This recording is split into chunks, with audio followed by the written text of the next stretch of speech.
중원의 에이스 황인범이 이번에도 한국 대표팀을 구해냈습니다. 지난 바레인전에서도 선제골을 넣었던 황인범이 이번에는 상대의 자책골로 기록되긴 했으나 황인범의 동점골 슈팅으로 상대 골망을 갈랐습니다. 중요 승부처인 요르단전 초반 절묘한 패스를 제공했고 이는 페널티킥 선제골까지 연결됐습니다. 또한 회색이 짙었던 후반 추가 시간에 극적인 동점골을 만들었는데요.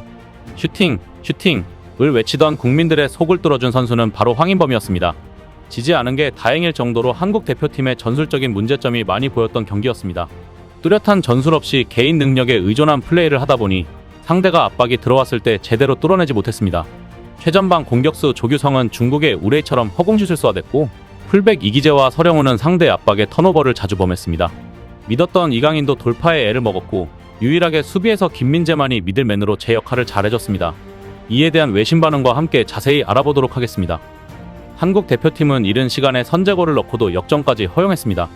후반 추가 시간까지 끌려가며 패배의 그림자가 드리워지는 듯 했으나 한국은 일본처럼 그렇게 쉽게 무너지지는 않았습니다. 위르겐 클린스만 감독이 이끄는 한국 축구대표팀은 20일 카타르 도하의 아수마마 스타디움에서 열린 요르단과의 아시안컵 2조 2차전에서 2대2 무승부를 거뒀습니다. 승점 1점씩 나눠 가진 요르단과 한국은 나란히 승점 4점을 기록했으나 골득실에서 플러스 4인 요르단이 1위, 플러스 2인 한국이 2위를 지켰습니다. 바레인과 1차전을 3대1로 이긴 한국은 이날 조규성과 손흥민을 투톱으로 내세운 사사히 전술을 꺼내들었는데요.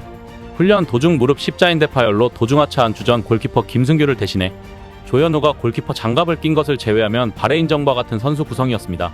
전반 초반부터 바레인을 몰아붙인 한국은 전반 9분 만에 골맛을 봤습니다.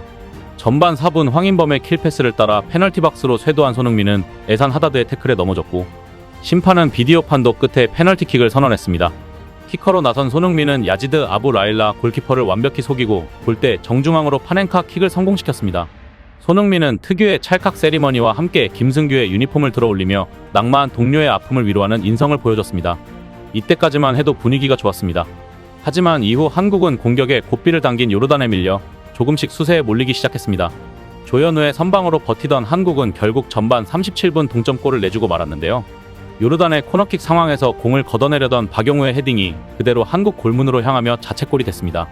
위치 선정이 좋지 않아 뒤늦게 움직여 한국 골문을 향할 수밖에 없었습니다. 이후에도 요르단에 고전하던 한국은 전반 추가 시간 결국 역전골까지 허용했습니다. 요르단의 에이스 무사 알타마리의 슈팅이 한국 수비진에 맞고 튀어나온 것을 쇄도하던 아잔 알라이마르가 논스톱 슈팅으로 연결, 골망을 흔들었습니다.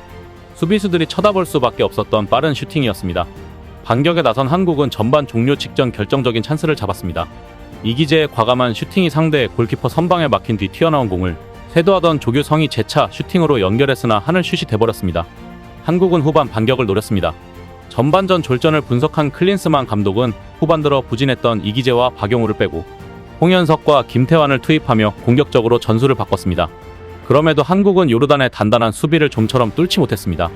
요르단의 수비벽은 견고했고 역습은 날카로웠습니다. 대한민국에서 알타마리의 역습을 막아낼 수 있었던 건 결국 김민재였습니다. 그는 기가 막힌 몸싸움 그리고 스피드와 파워에서 모두 알타마리를 압도하며 그를 잠재웠습니다. 특히 전반 추가 시간 알타마리의 득점 기회를 몸싸움에서 압도, 잠재운 장면은 하이라이트였습니다. 급해진 태극전사들은 중원에서 우왕좌왕하며 흔들렸습니다. 한국의 슈팅은 번번이 상대의 골문을 빗나갔습니다. 한국의 공격이 거세지자 중동 특유의 침대 축구가 나왔는데요. 요르단의 골키퍼는 골킥하는데 시간을 의도적으로 지연하는가 하면 3분 이상 그라운드에 누워 경기를 지연했습니다. 요르단은 한국이 공격을 할 때마다 침대 축구를 꺼내 보였습니다. 일방적으로 공격을 퍼붓고도 골이 나오지 않았고 결국 1대2 스코어가 그대로 후반 추가 시간까지 흘러가며 패배의 그림자가 드리워졌습니다. 하지만 후반 추가 시간 들어서도 계속해서 두드린 끝에 동점골이 터졌는데요. 후반 46분 이기재 대신 들어간 엔드라인 근처까지 치고 올라가며 수비 3명이 붙은 상태에서 크로스를 연결했습니다. 이 볼이 오연규의 머리에 맞고 흘렀고 손흥민이 잡아 뒤로 패스한 것을 황인범이 슈팅이 야자 날 남아세게 맞고 굴절되며 골이 됐습니다. 김태환이 노력한 것을 동료들이 만들어낸 것입니다. 이후 한국은 계속해서 요르단 골문을 두들겼으나 끝내 추가골을 만들지 못하고 무승부에 만족해야 했습니다. 종료 후 방송사 인터뷰에 손흥민은 경기 중 동료들을 어떻게 격려했는지 묻자 격려보다는 우리 실수로 인해 실점한 상황이 많았다. 이를 개선해야 한다는 말을 했다. 공간이 벌어지고 찬스도 많이 날 거라고 했는데 마지막에 동점골로 다행스러운 결과를 냈다고 말했습니다. 클린스만 감독은 경기 후 인터뷰에서 처음 예상한 것과 같이 정말 어려운 경기였다. 손흥민의 PK 유도로 리드를 잡았지만 우리 리드와 템포를 가져가지 못했다. 1대1 찬스에서 밀리면서 실점했다. 상대에게 주도권을 내주고 경기 운영에서 밀렸다라고 소감을 밝혔습니다. 이어 후반은 그래도 교체 카드와 함께 달라지면서 우리가 다시 주도권을 잡았다. 2대2 경기 결과는 나쁘지 않으나 좋은 것만 보고 싶다라면서 남은 경기를 잘 준비하도록 하겠다라고 덧붙였습니다. 이날 경기에서도 전반 이후 이른 교체에 대해서는 잘 풀리지 않았던 것을 수정하기 위해서라며 후반전에 조금 나아졌다. 전반은 영상을 돌려보고 선수들과 깊은 대화로 고치겠다고 말했습니다. 경기 후 후세인 아무타 감독은 한국은 아시아를 넘어 전 세계에서도 톱클래스 팀이기 때문에 어려운 경기가 될 거라 생각했다며 우리는 경기 초반과 막판에 실수했으나 전체적으로 선수들이 잘해줬다. 팀이 한국을 상대로 자신감을 갖고 임했다는 것이 가장 중요하다고 소감을 밝혔습니다. 이어 아무타 감독은 아시안컵전 일본과의 평가전에서 1대6으로 패배한 것을 의식한 듯 평가전의 가장 큰 목적은 더 강한 상대를 만나면서 부족한 부분을 보완하는 것이다. 우리는 모든 평가전을 통해서 실력을 키웠다고 말했습니다. 일본 축구의 레전드 혼다 다이스케는 이 경기를 보고 요르단이 이라크보다 훨씬 강하다라고 평했습니다. 일본 팬들도 이 의견에는 동조하는 듯 보였는데요. 한편은 전에 일본이 압승한 상대였지만 친선 경기와 아시아컵과는 정말 다르다. 일본은 요르단에 이기고 한국은 이라크에 이기고 이라크는 일본을 이겼다. 역시 공은 둥글다는 반응이 있었습니다. 이번 경기를 지켜본 또 다른 일본 팬들도 놀랍다는 반응을 보였는데요.